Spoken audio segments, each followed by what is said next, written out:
metsatööd olid seotud sinu normi täitmisega. Olenes palju sa leiba said.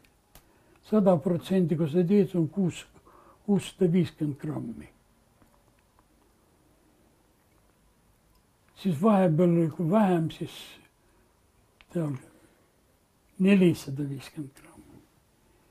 Ja kui 30% seal on, siis said 350 grammi. Parema tahtmise juures, sest 100% ei tegi, kuigi oli niisugused, kes taotlesid seda nende ja nad läksid mõnalast.